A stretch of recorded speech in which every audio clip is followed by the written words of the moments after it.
Oh my God, it's been so long since I've done this. Oh my God. Oh my God. There's like a million billion moving parts. I want to make sure I'm doing it okay. Okay. Okay. I think I talk into this end of the microphone. Oh my God, where do I look? The camera's in a new spot now. There's a new camera. You'll see in a second if you're watching the video. Oh my God. Oh my God. What the hell? So much stuff. So much going on. Oh boy. Okay. Let's start doing things. Pressing buttons, doing stuff. Podcast people. This one's not very visual. There's no extra graphics, so you're not missing stuff. I'm going to try and explain things in a more broad way. If it doesn't make sense, leave comments wherever you get your podcasts, and I'll check them out. And we can always do a part 2. All right. Oh my God, the countdown's done. Here we go.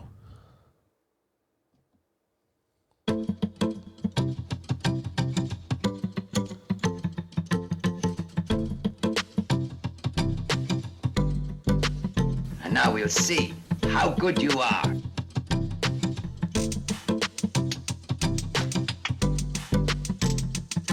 No matter what anybody tells you, words and ideas can change the world.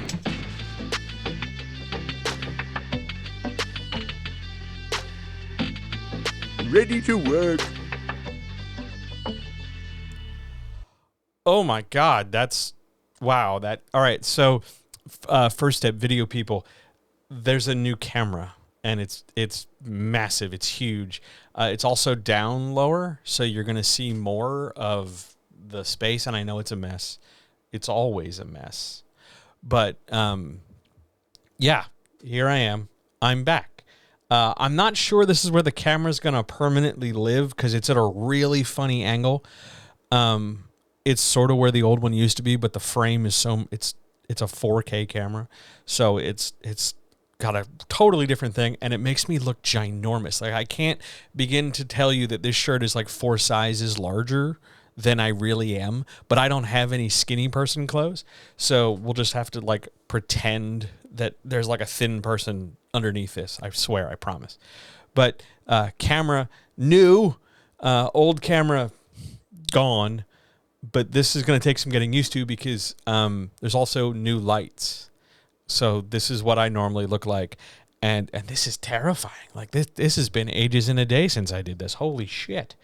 We're going to have to relight this. Not now, but it's going to happen. It's going to be a thing. It's a work in progress. And I want to make sure, yes, good, that it sounds nice and peachy and keen. And if you're watching this, wherever you're watching this, I need you to let me know that the signal's good. Like the camera is not glitchy or weird, because I've been trying to set the settings up. I want to make sure it's okay. If it ever becomes not okay, I need you to let me know, so that I can like hit it with a stick or something. Good so far? Awesome. Love hearing that.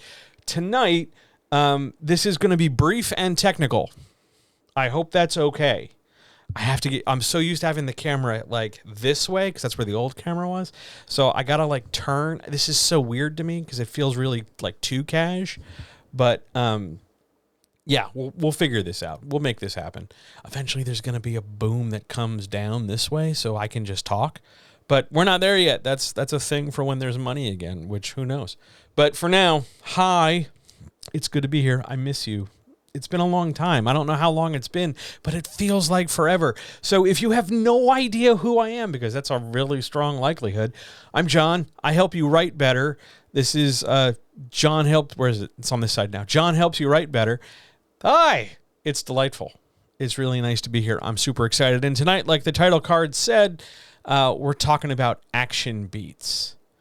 So I'm assuming that most people know what that is, but I'm going to define it anyway because maybe there are some new people. I know there are definitely some new podcast people, and you're new. So I'm just going to start with some basic definitions. Then we're going to talk about the whole point of an action beat and why you need it. Then I'm going to talk about some different ways to use it, and then like why they should be valuable, and ultimately how many can you roughly expect over the course of your story?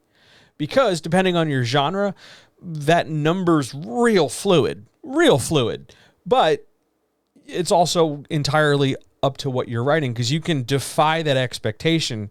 You know, if X genre says you should have this many beats, or this many action beats, I should say, you don't have to do that. You could do whatever the hell you want. You're writing the story. It's up to you. But by and large, it's always good to have at least a ballpark, right? It's always good to have a rough idea of the expectation so that you can either go with it or tell it to go kick rocks, right?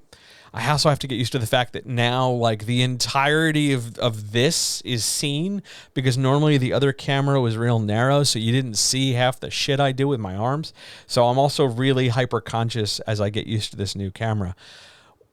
Who knows? We're working on this together. Also, if it's really bright and the lighting looks like trash, I'll work on it. I have more than enough lights now. We can make this happen. It'll look like a regular person and not me sitting in like the back of a closet. Here we go. I'm rambling because I'm nervous. I know. It'll be great. Here we go. What is, and I got my little notes. And now they're visible on camera. I feel so weird about that, but I don't know what else to do with them. I'll just put them here. Action beat. What is an action beat? The definition. An action beat is a story beat. If you don't know what a story beat is, a beat by definition is just something happening in the story. It's action. It's event. It's also called an element, a story element. Element, beat, same thing. Multiple beats, usually more than one. 1 to 3, 4, 5 make up a scene. Beats make up a scene. Scenes make up chapters. They make up story, the acts of a story. But beat is the smallest indivisible atom upon which everything in a manuscript is built. Doesn't matter what genre it is. Doesn't matter how many words it is. Just means beats are the base, right? They are the basic building block upon which everything sits. Action beats are one of several kinds of beats. It's not the only kind. It's not the most important kind. It's one of the necessary sort of foundational beats. There are others like dialogue beats. That's where talking happens. Emotional beats. That's where characters express feelings either to themselves or to others. There's discovery beats, which is somebody finding stuff out. Make sense? Action beats are actions. Now, when I say action beats, I don't want you to just think about like action scenes. Action beats are not only car chases and explosions and gunfights and shootouts and the big action things we would see in movies. Those are action beats. But action beats are also things like a character crossing the room or somebody on their phone. It's somebody doing something, somebody taking an action. There's an argument in current theory circles as to whether or not the minute a character picks up a second action, if it's a new action beat. So for instance, if I look at you from across, where are you? You're over here. I look at you and then I pick up my phone. Those are two actions I do. Are those two different action beats? I don't think so. I don't really think that matters. I think it's one of those sort of vague academic things where people just kind of, they really want to make sure everybody knows they have elbow patches on their jackets. So they're going to try and make like the most hay about every time there's a verb, it's a new beat. I don't think so, because we use a lot of verbs. And if they're all sort of related, like I talk on the phone and then I sigh because of what I'm saying, or I'm listening, like they're all interconnected to the idea of a phone call in this action beat example. So why can't it just be a phone call action beat? Why does it need to be, something more than that? I don't think it does. I don't think it does at all. So consider a beat to be a set of actions sort of grouped together about a specific thing. When we think about an action beat and where it sits in our story, you should be able to, probably easier than anything other than dialogue, point out your action beats. Character does this, that's an action beat. Character does that, that's an action beat. Character goes over there and does that thing, also an action beat. And you're going to find that you're going to have a lot of action beats. Is it necessarily a bad thing? No. How many is too many? You'll know. Like, I don't know how else to tell you this. It's not like, oh my God, you have 100. It's time to quit. It doesn't work like that at all. Like, not even remotely close. It's the idea of, are your characters doing the things they need to do for the course and the sake of the story? So if they have to do 15 things, well, then they got to do 15 things. That's how this works. It doesn't. It's not like you only have a set number per act in a story. You could have however many you want. Too many when the story just keeps going and going and going, and you add more stuff, and then there's more stuff, and it doesn't really seem like we're reaching any conclusion or making a point or shifting the story in a new direction. It's just, I would describe it like this. You know how when you're talking to a little kid and you ask them how their day was, and they tell you they did this and this and that and this and that and this and then this and then this and then that and then that and then that, and they just chain together all those ands? That, in a broad sense, is too many actions. That's too many action beats to consider. But by and large, if you just ask somebody like, hey, what did you do today? Well, I cleaned this up. I put that camera together. I rerouted a light cord. I made sure I remembered how to press all the buttons. Like, that's, those are separate actions that all kind of come together. That's a fine number of action beats. You can argue the other way as well and say all these things that my characters did are one action beat, like a sex scene. You got hands going, you got mouths going, you got body parts moving, you got this going over here with this, that, and the other thing happening.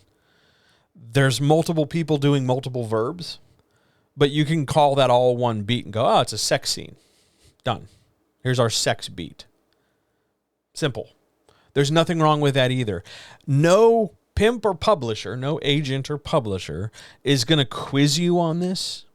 There's no, like, if you want to just like ignore this, that's fine. But a beat is the most fundamental thing, and you need to know that they're there, at least for you, so you can figure out how your story moves and progresses, because it is the action beat that does that heavy lifting that moves things along. Here's why. And then we'll get into more stuff related to it. But the action beat is the thing that moves your story, because your action beat is, here's a fun fact, action. Dialogue beats are not as active as action beats. Why? That seems weird, right? Like when we talk about this, that's kind of a head scratcher, because certainly when people are talking, they're doing something. But an action beat isn't only about doing something. It is, but it isn't. Like, if you're going to argue, technically, well, actually, yeah, no one gives a shit. It's a thing that happens, so it qualifies as an action beat.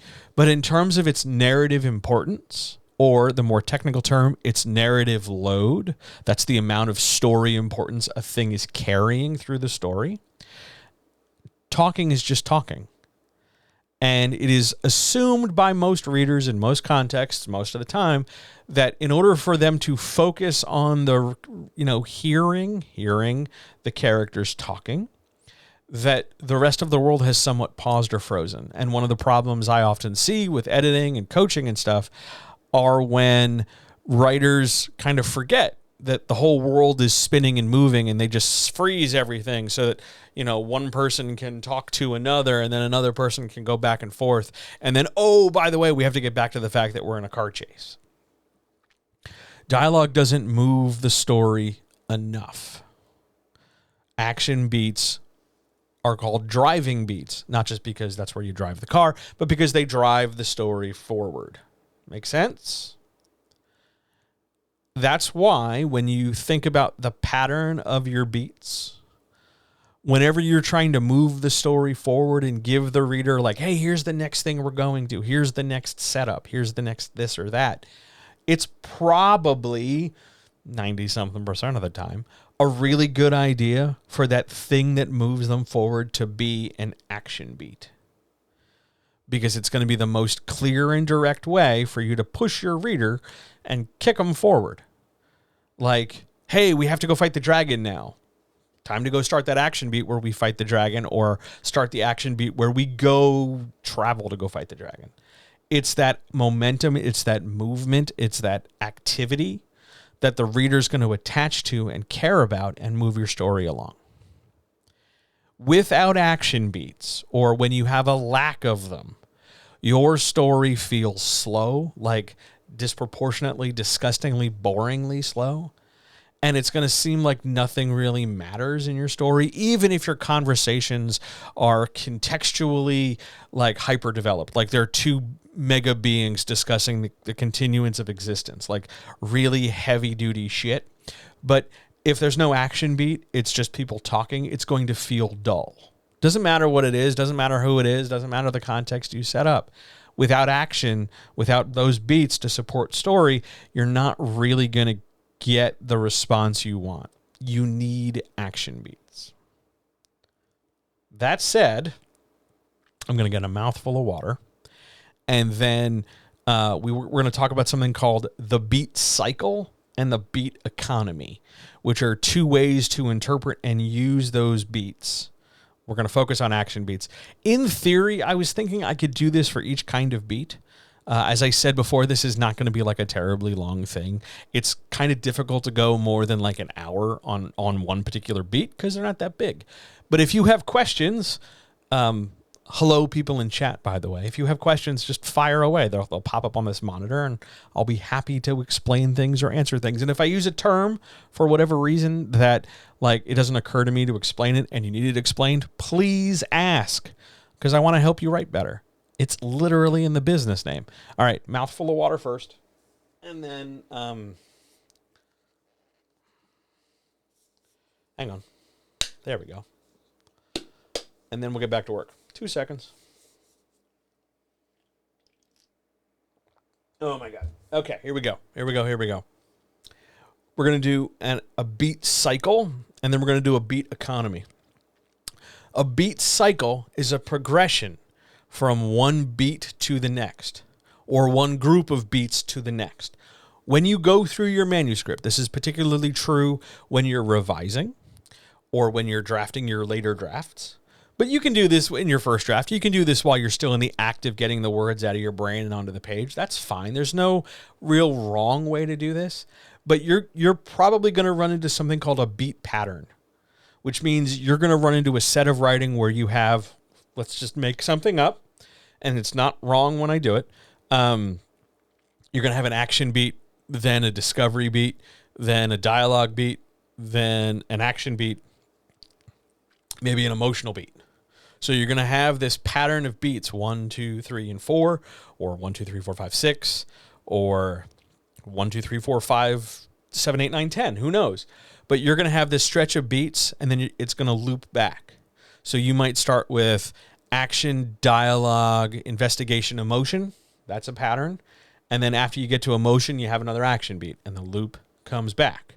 That's a beat cycle. A beat cycle, just if we're going to define things, is a progression through a set of beats in order, and in a certain order, I should say, because there's no one fixed order.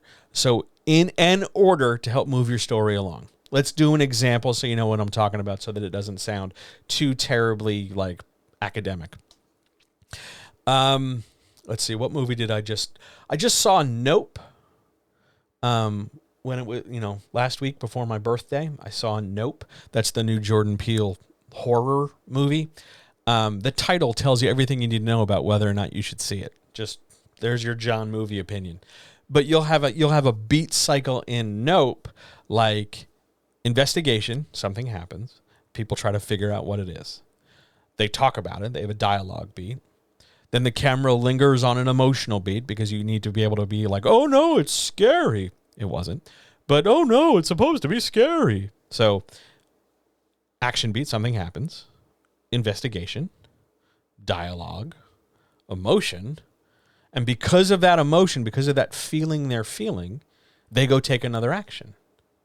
Whether they go run outside and see what the scary thing is in the dark, or whether they get angry and stomp, over, to another room, or whether they go yell at a horse, or whatever. There's a little progression: action, investigation, dialogue, emotion, action, and it loops over and over, all the way through the story until, thank God, it's over.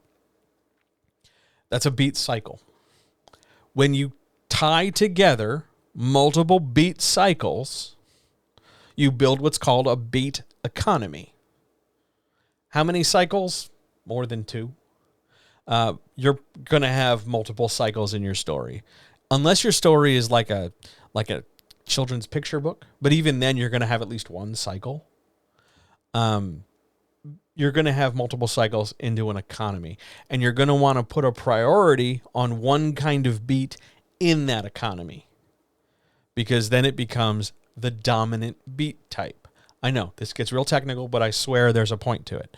So if we're talking about an action beat into an action beat dominant economy, also just called an action economy, you might see this in any action movie, any action story, whether we're looking at Treasure Island, or we're looking at Moby Dick, or we're looking at a Batman novelization or a Star Wars novel, or a big Star Trek military kind of spaceshipy fight movie thing, all that stuff.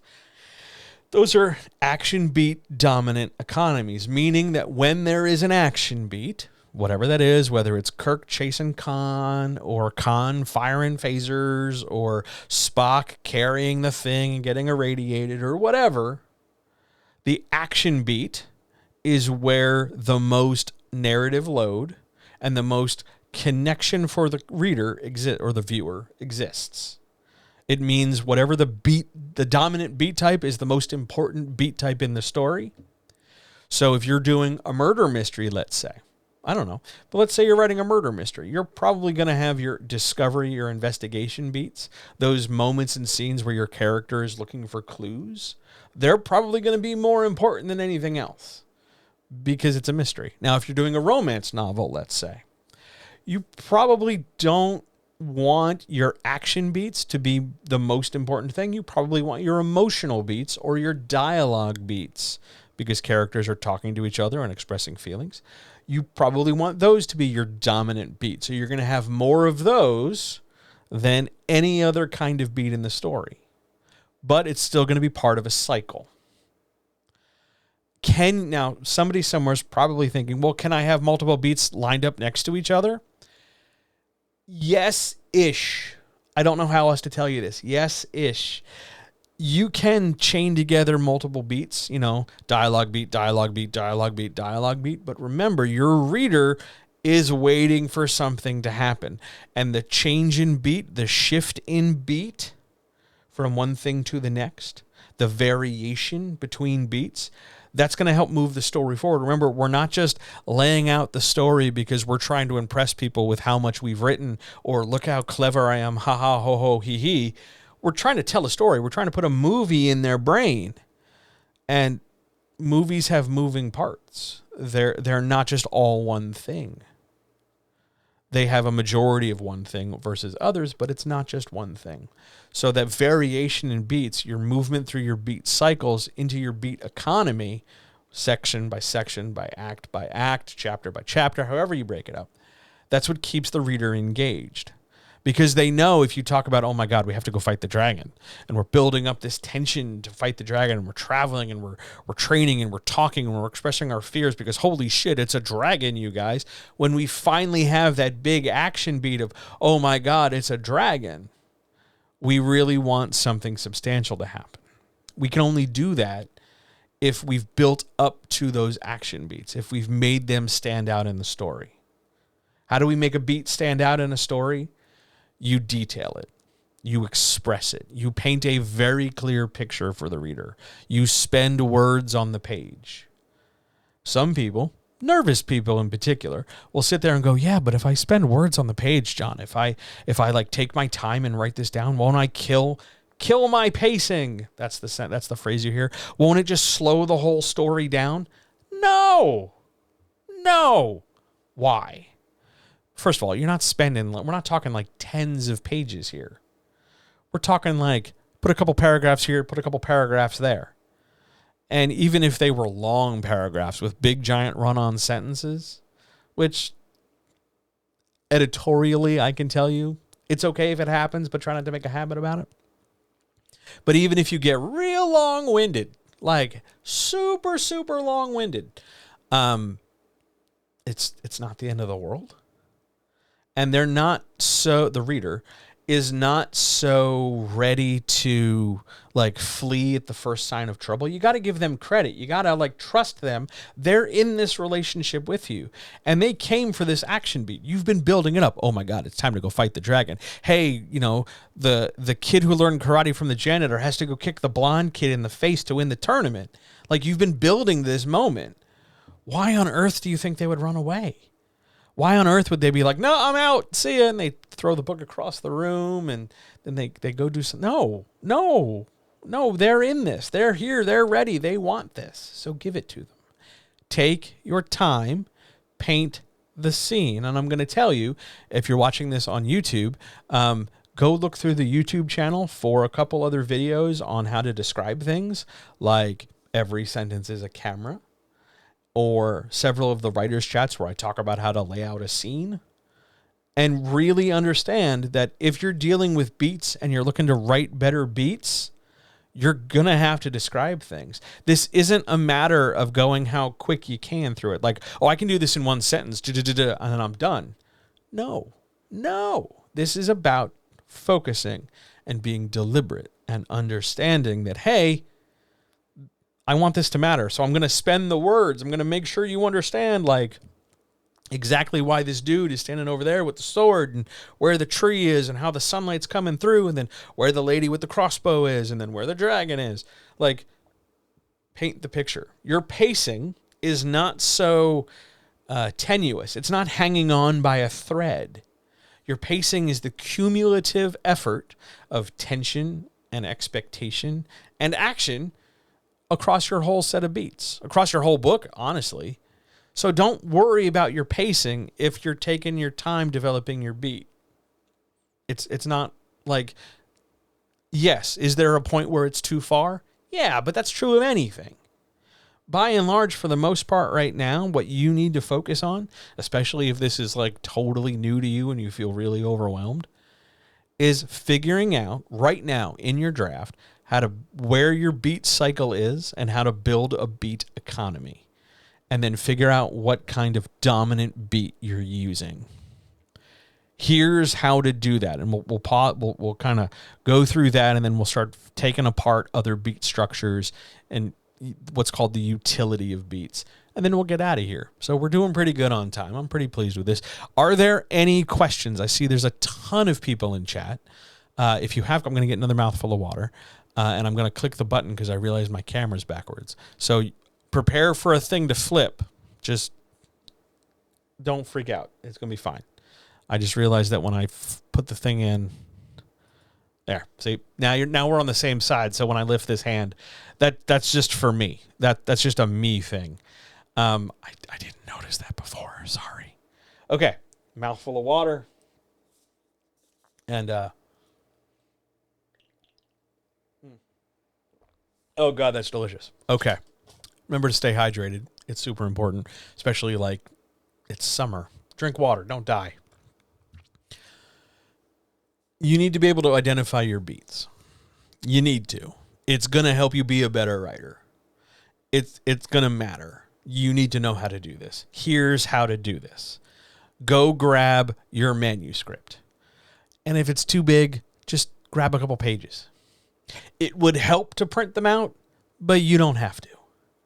I like to have it printed out for this because that way I can write on it, but you don't have to. You can do this on your phone. You can do this just looking at your manuscript, make notes, whatever. You're going to walk through a section at a time, a chapter at a time, every couple pages, whatever amount of this is comfortable for you. You don't have to do this all in one sitting. I mean, I guess you could if it's short, but you're under no obligation to like hurry through this, especially if you're new. But grab a couple pages in order and just start identifying beats. And here's what to look for. So I guess while we're focusing on action beats, we're also going to bring up the other beat types to see how they work together.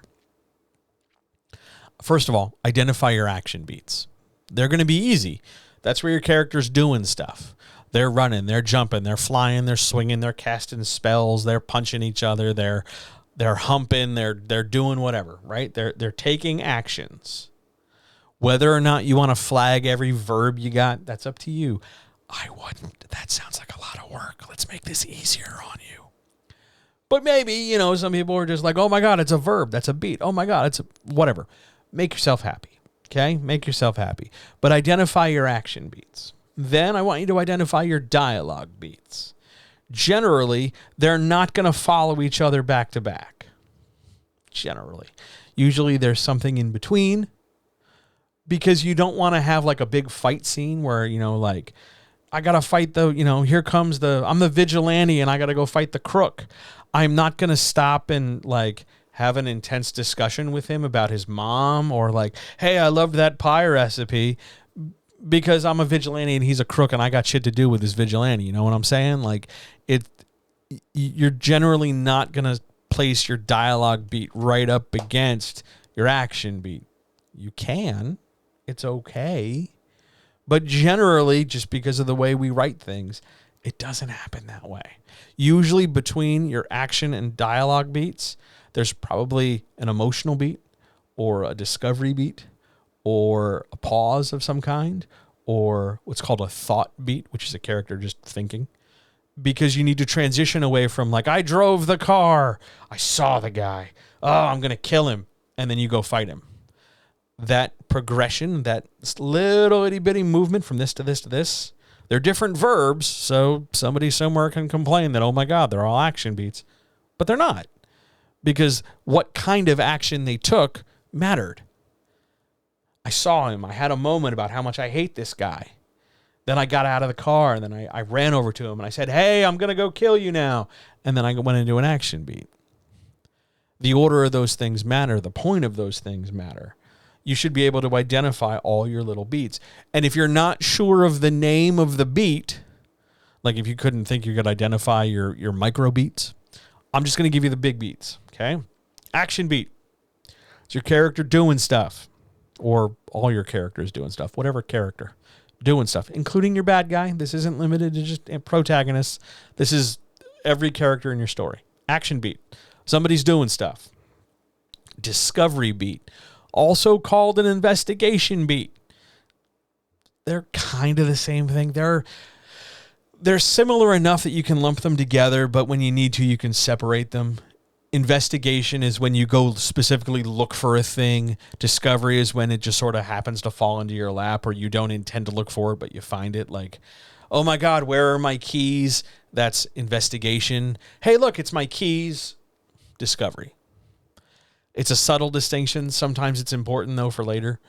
But those beats matter. Then you have dialogue beats, which is talking, like we mentioned. We have emotional beats, also called feeling beats, depending on what coach you're reading or what blog you're reading. Feeling beats and emotional beats, same thing. It's just characters having feelings.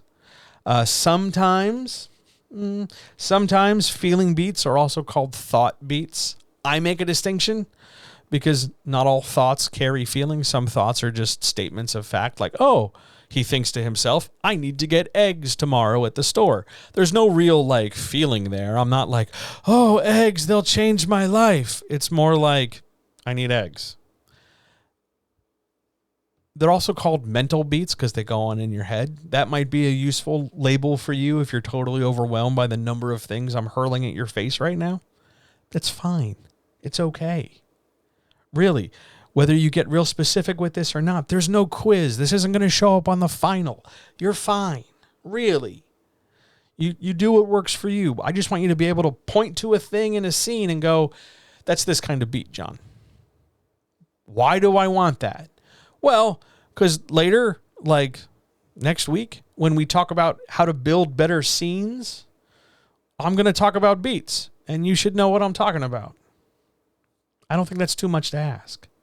And I don't want to have to repeat myself, because we're going to build a couple different kinds of scenes next week and how to make them better and how to fix them during revisions as part of the second draft series is coming back. So here we go. Action beat, mental beat, discovery, thought, emotional beat, all that stuff. Investigation and discovery beats, dialogue beats. You can do plenty. You can go stories as far back as the Gilgamesh epics, or even further back, cave paintings, and figure out beats. You can do them for your comics. You can do them for your graphic novels. You can do them for your plays. You can do them for your screenwriting. You can do them anywhere there's a story. Any genre. Mystery, romance, science fiction, Western, nonfiction. It gets a little flimsy there, but you could still do it. But you need to know your beats.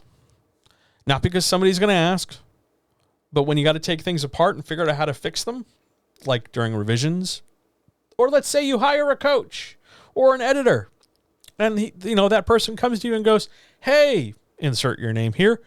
What's happening in this scene?" You, not wanting to sound like you have no idea what's happening in the thing you wrote, might find it really helpful to turn around and say, "Oh, yeah, that's supposed to be an emotional scene. So there's 2 emotional beats, aren't there?" And then you can figure out how to make them better. But action beats lead the way because they're going to be great things built up to, or they're going to be things that breed the most consequences because they're actions. And there is almost always a cause and effect relationship in and around your action beats.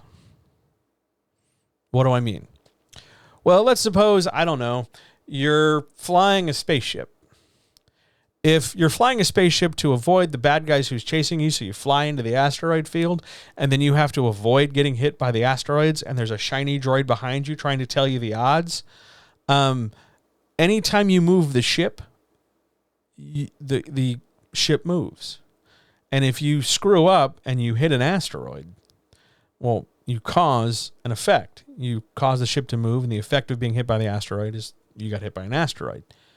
That cause and effect relationship exists in action beats, and you need to be aware of that when you're trying to describe what it is your character is doing.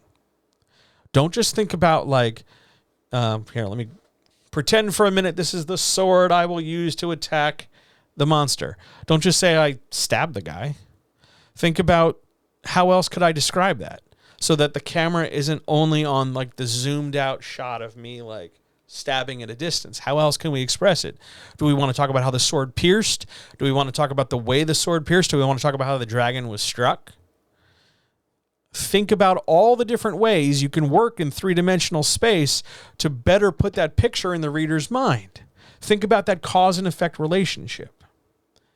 For an action beat, the other layer on top of this, I guess we'll go this way with my hand gesture, the more important thing are the consequences.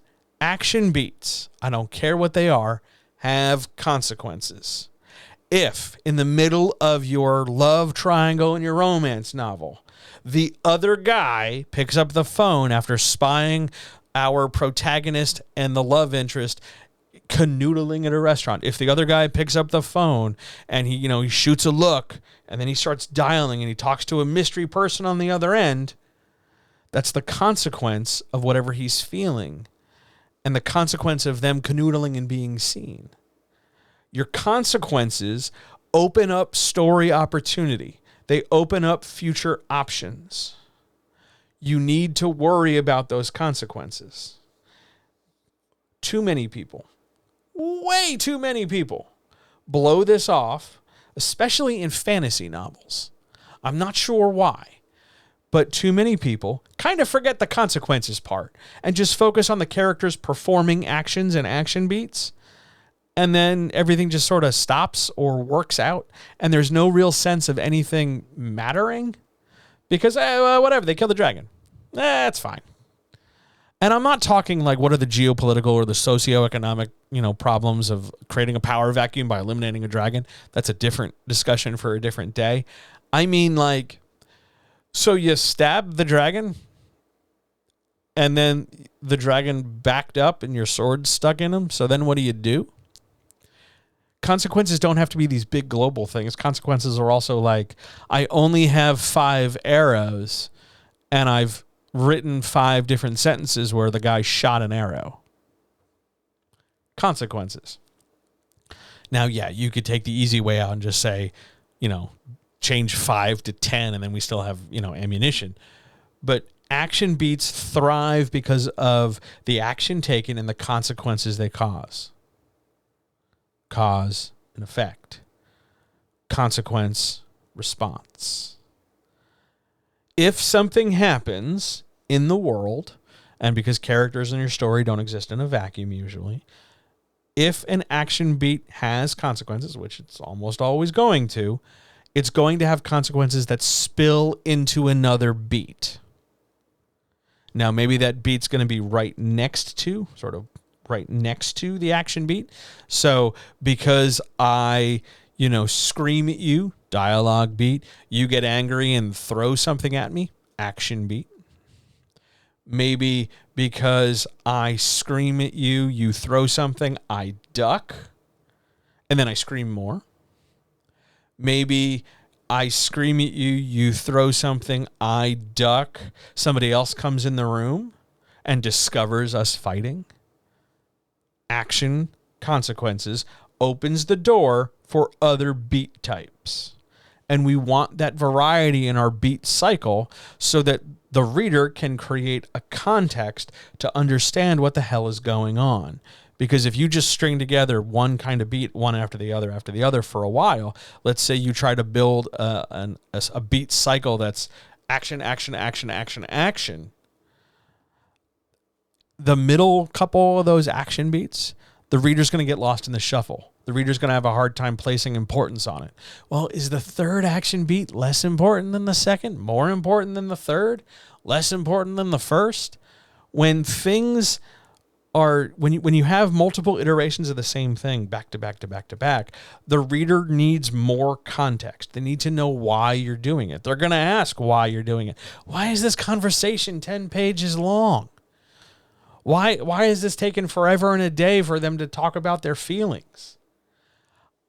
You might understand what you mean. Well, I'm trying to tell you that it's really serious, so they're taking their time. But do you really need 15 lines? Could you do it in 10?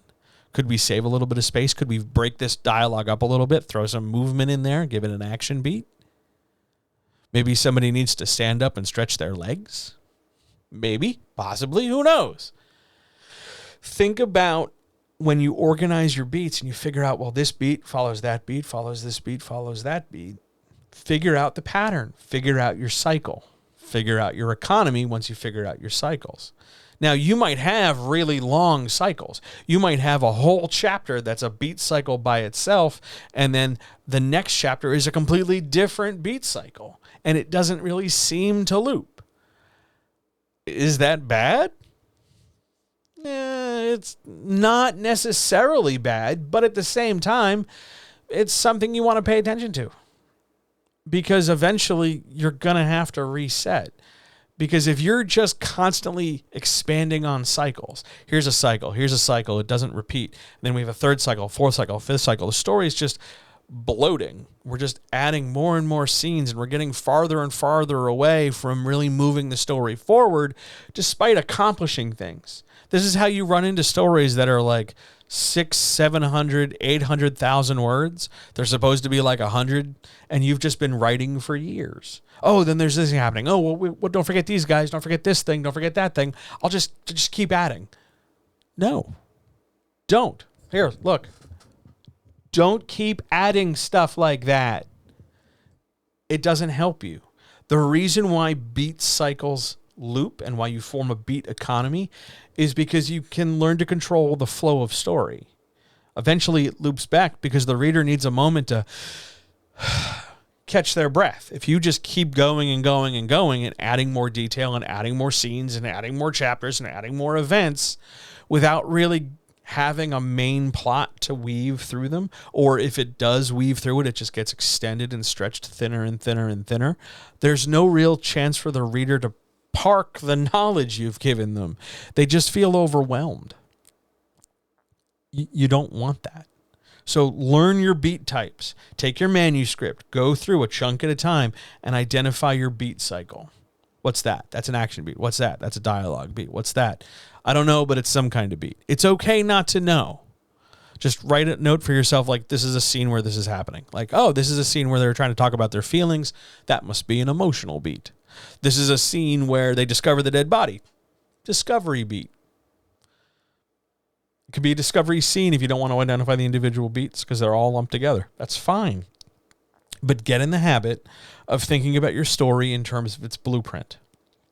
It's going to make a huge, huge difference when it comes to revising and when it comes to double checking your outline and tightening your story and polishing it, because you'll know, well, that's 2 dialogue beats back to back. I better have something happen. I better break that up. If you've ever worked with an editor, whether it's me or somebody else, you've probably heard them say or heard somebody say at some point, oh, you're due for an action beat. You're due for a dialogue beat. You're due for whatever kind of beat. I see your question. Give me 1 second. Being due for a kind of beat is a gut thing. You can feel it. It's the idea that you want to understand that we need to break up what we're doing with something else to keep the reader engaged. Is this what you mean by PEMS when creating an outline? PEMS, if you've never heard PEMS before, it's the physical, emotional, mental, and social impact a character has in a scene in whatever you're doing. Yes, it's part of what PEMS does. So by figuring out PEMS, let's say your teenage character is going to the prom. The PEMS of it might be, what are the physical things they're doing? Well, they're wearing a tuxedo. It's ill-fitting. Oh, they're wearing a dress. They don't like it. The emotional things, they're nervous. They're looking for their friends. They're not sure if their date's going to show up. The mental things, all the thoughts they're having about how much of a disaster this is. Oh my God, this could be really bad. You know, I might forget how to dance. You know, the evil ninjas could attack at any minute, kind of a thing. The social. Oh my God, everybody's staring at me. I'm trying to have this tender moment with the person I have a crush on, that kind of thing. So yes, using PEMS to shape your scenes, those PEMS things are part of your beat cycle. Your physical beats, your physical stuff, action beats. Your emotional stuff, emotional beats, maybe some dialogue beats. Your mental stuff, how they're feeling, could be discovery, could be investigation, could be emotion. Your social stuff, well, that's probably going to be dialogue. That's probably going to be emotional or discovery or investigation, depending on what it is we're doing. So yes, PEMS dovetails with beats to help give us a better appreciation of what's going on in a scene. So you can look at this scene where our 2 kids are going to the prom and it's a big deal while we wait for the monster to attack. And we can look at PEMS and we can look at our beats and go, okay, I'm trying to get my reader to feel excited at this moment. So of our PEMS and of our beat structure, where do I have to put that focus if I want that to happen? Oh, that should be more M. Okay. Now, PEMS doesn't always have to happen in order. You don't always have to do P, then E, then M, then S. You could juggle that around. You can make S, M, P, E. You could skip letters if you need to, but PEMS is a way of kind of keeping it straight in your head. So you might look at that scene and go, well, I need more emotion. I need more feelings, because these characters should be having feelings. They're at the prom. It's a big deal. They're finally dancing. They have a crush on each other. Oh, this could be the moment. Then I'm going to make sure I write sentences. I write a beat. I write part of a scene where they can express that emotion in an emotional beat. PEMS further expands our toolkit to substantiate our beats. They make them more, more meaty. They put meat on the bone, if that makes sense. Great question. Fantastic question. I'm going to turn this down just a little because I'm looking real washed out. Whoa. Yeah, I got to fiddle with this camera later. But yeah, that's closer to what I look like. I'm overlit. So that's a new experience. I'm so used to a camera where I was way underlit. Really sorry. I swear I don't look like a zombie. I actually feel pretty good. I'm just wearing a giant ass shirt because it was clean. All right. Other questions, issues, etc. Else we will wrap this thing up by talking to you about magic numbers in beat structure. Other questions, issues, and all that. At some point, by the way, if you read the blog, which is, I need to make a blog command. I haven't put it in here yet. It's on my list. It's on my list of things to do. If you're over at Medium, so it's johnhelpsyouwritebetter.medium.com. This will eventually end up as a long blog post because I want to walk all the way through this. Probably not. It probably won't be till next week.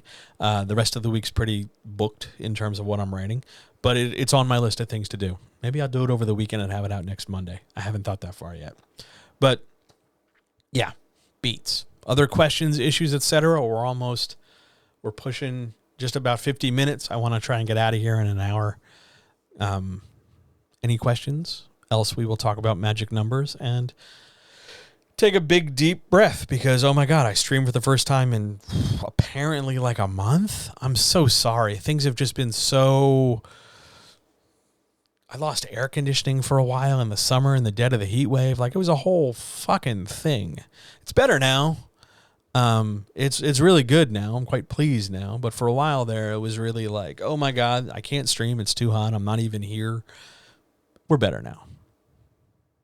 I'll talk about more on that on Wednesday, I think, for the writers chat, which is coming. Yeah, writers chat's back, you guys. Big camera. We're gonna do it. Big things happening. I've missed streams too. It's weird because now this camera's lower.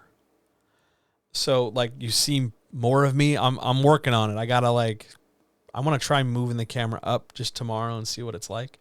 But it's good to be back, and I'm excited to be doing this. And it's been real good. Let's get us out of here on some good notes though. Let's get us out of here on a little bit of a magic trick. So everybody and their mother is always asking about how to like do this quickly. How can I get better at this fast? What do I need to know? What consistent things there always are? What magic bullets there are? You know, shit like that. First of all, there aren't any shortcuts. There are no magic bullets. It's really irritating to professionals every time somebody new comes and asks that stuff. Just so you know. But by and large, there are, thank you so much for following. I really appreciate that. That really absolutely means the world to me. Thank you so much. Really, you've made my day. I was convinced today that nobody was ever going to follow again. Nobody was ever going to sub again. And then I'm just throwing money out the window with this. Thank you. You've saved my day. I love you. You're rad. Back to the magic bullets, though. Is that cool? So everybody's looking for magic bullets. Everybody's looking for like, well, how do I do this? How many do I need? And on one hand, the answer is you need as many as your story needs, but it is possible to have too many. So let me give you some rough frameworks per genre so that you know what to look for. Okay? Here we go. We're going to start with romance because I just worked on a romance novel today. So, romance novel. How many action beats in a romance novel? You want to keep it under 500. I know that number sounds huge, but romance novels are typically not action beat dominant. Why?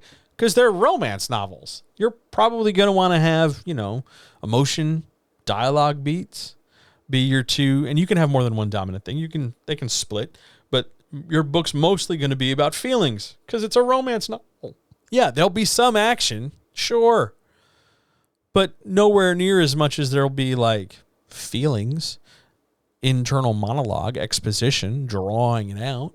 Yes, characters will be doing activities. They'll be verbs. I'm not talking like you need 500 verbs or fewer. I'm talking about beats. This is why I don't count every verb as a beat. But in terms of total activity in the story, you're going to have more talking as an activity. You're going to have more expressing feelings as an activity, whether that's intimacy or just having thoughts thought or sharing a look or something like that, as opposed to like running, jumping, stabbing, shooting, fighting the way we would over in an action or a thriller or even a horror novel, where you're going to see probably twice as many action beats as you are anything else. Why? Because it's a thriller or it's a horror novel or it's a legal thriller or it's a tense psychological drama. And the action, the intense things that move the story forward chain things together to give us the impression that, oh my God, it's a really big deal that there's a clown that lives in the sewers. Or, oh, holy shit, we have to solve this case. And this is my first time as a lawyer. I better win against this big faceless corporation. When we look at something like fantasy or even science fiction, you're going to see somewhat of a balance between the number of action beats and the number of discovery and investigation beats. And in a mystery, you're going to obviously, because you've got to discover the clues and figure out who did things, you're going to have more discovery investigation beats than you are anything else. But in a mystery, the number of discovery investigation beats are often going to lead to action beats. Why? Because when your detective finds shit out, something needs to happen. Remember, action beats have consequences. So when I discover that, there's bloody footprints here, I better follow them and see where they go. And then all of a sudden, I'm attacked by a goon. That's the consequence for my action beat. That's the consequence for my discovery. Let's wrap this thing up. Action beat, summary, recap, engage. Here we go. An action beat is the stuff your character does that moves the story forward. It's not just the verb. It's the context for the verbs and the events they do in a scene. You're going to have a string of beats in a row, whether that's multiple scenes in a chapter over the course of each chapter, or whether that's just over the course of story independent of chapters. You're going to have a set of beats in a row. And then eventually, in some way, shape, or form, they're going to loop back and start to repeat. There might be variations, but they're going to mostly repeat. That run of beats in a row before it repeats, that's a beat cycle. And then multiple cycles, one after the other, is your beat economy. Action beats, or really any kind of beat, when it's the most numerous beat in your story, means that your story is that kind of beat dominant. An action beat dominant story is a story where you have more action beats than anything else. That's going to give your reader a certain kind of impression or a certain kind of expectation that since we have so many action beats, we can expect a very active story. Now, sometimes that means we have so many action beats that we have fewer of other kinds of beats, and that's fine. Does the number of beats vary if a person is writing a serial as opposed to a novel? Kinda. So a novel is just one contained manuscript, right? It's one file, essentially. Serialized novel, let's say you're posting chunks at a time. We're just making this up. You're still going to have the same beats, but you're going to, instead of thinking about it in terms of like, here's my, I can't even do the hands anymore. Here's my big I got to figure out where this camera goes. Here's my big novel. Rather than think about this span, you're going to think about just this chunk. Here's the stuff that's coming out this week. Here's the stuff happening in this episode. And so you might have fewer beats in this episode and more beats in the next episode, the same way that you'd have fewer beats in this chapter and more beats over there in that chapter. So it's not the fact that it's serial or novel that has more beats or fewer beats. It's just how active or engaging that section of story is. Serializing just means you're taking the novel and chopping it into chunks. This, here's 10 pages, here's 10 pages, I'm making up numbers. Here's a section, here's a section, here's a section, here's a section. That's just serializing. Serializing is just distributing the story. You could, in theory, with a serial, put everything together in one file and it would be some version of a novel, whether that's a visual novel, a graphic novel, a novel, or whatever. But your beats are going to vary. There's no automatic thing that says you must have X number. No. So you're going to have fewer beats sometimes and more beats other times. But it's always your action beats that's going to kick the story forward. That's going to carry things along. That's the really important part here. Make sense? It's a really good question. It's a really, really good question. Any other questions? I got to remember there's a delay between me saying a thing and you guys hearing a thing. Other questions, other issues, other whatevers?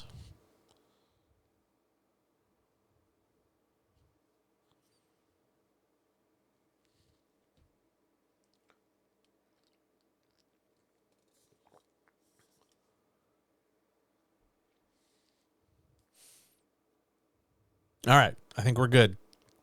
If you guys have any other questions, anytime, you can find me on Twitter. Where is it? It's right here. It's awesome_John on Twitter. If you want to kind of dive deeper into this and get more info on it, you can go check out the Patreon, patreon.com/John helps you write better. Because there you'll find not only weekly examples of me doing this stuff, but you'll also get access to the Discord where you can ask me however many questions you have, literally all damn day. I'd be more than happy to answer them. It's delightful and fun. The next time I'm here, let me look at my date, make sure I got the right date. The next time I'm here is this coming Wednesday, August the 17th, for the Writers Chat. I'll be right back here. The camera will not be in the same place. It'll probably be over there. We're just going to keep trying until we find a place we like. So I'll see you then. Thank you so much for being here tonight. Thanks for being kind and welcoming. Thank you, person, for the follow. I really appreciate you. And I look forward to seeing you all in the very, very near future. Thanks for digging the new camera. I really appreciate it. I swear I'll get the lighting and everything worked out. I'll see you guys on Wednesday. Have a good night. See ya.